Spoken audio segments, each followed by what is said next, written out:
નમસ્કાર મિત્રો, વિડીયોમાં તમારું સ્વાગત છે। જી હા મિત્રો, અત્યારે હાલ મોટા અને મહત્વના સમાચાર સામે આવી રહ્યા છે। તો મિત્રો, સમાચારમાં વાત કરીએ તો હાલ નરેન્દ્ર મોદીના રાજીનામાને લઈ મોટા સમાચાર સામે આવી રહ્યા છે। રાષ્ટ્રીય સ્વયંસેવક સંઘના વડા મોહન ભાગવતના એક નિવેદનથી રાજકીય વર્તુળોમાં ખળબળાટ મચી ગયો છે। તેમણે કહ્યું કે જ્યારે કોઈ વ્યક્તિ 75 વર્ષનો થાય ત્યારે તેને પોતાને રોકી લેવા જોઈએ અને બીજા માટે રસ્તો આપવો જોઈએ।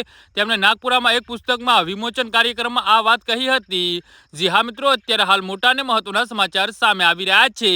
તો મિત્રો, સમાચારમાં વધુ વિગતવાર વાત કરીએ તો રાજકીય ગલિયારાઓમાં નવી ચર્ચાઓ સામે આવી રહી છે। મોહન ભાગવતના નિવેદને એક નવી ચર્ચાને જન્મ આપ્યો છે। રાજકીય ગલિયારાઓમાં નિવેદનનો અર્થઘટન થઈ રહ્યો છે। શું રાજકારણમાં પણ કોઈ વય મર્યાદા હોવી જોઈએ? ખાસ વાત તો એ છે કે વડાપ્રધાન નરેન્દ્ર મોદી પણ હવે તે ઉંમરની નજીક પહોંચી ગયા છે।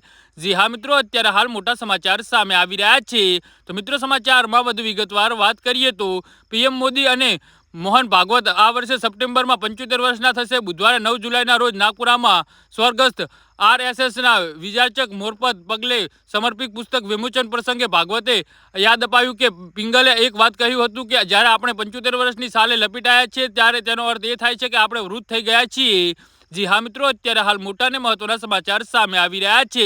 હવે થોડું દૂર થઈ જવું જોઈએ। આરએસએસના વડાએ કહ્યું કે રાષ્ટ્રીય સેવા પ્રત્યેના સમર્પણ છતાં મોરપને સમય આવે ત્યારે નર્મદાપૂર્વક પાછળ હટવામાં માનતા હતા। શિવસેના સાંસદ પ્રિયંકા ચતુર્વેદીએ શુક્રવારે આરએસએસના વડા મોહન ભાગવતના નિવેદન પર ભાજપ અને રાષ્ટ્રીય સ્વયંસેવક સંઘ વચ્ચે બરાબર ન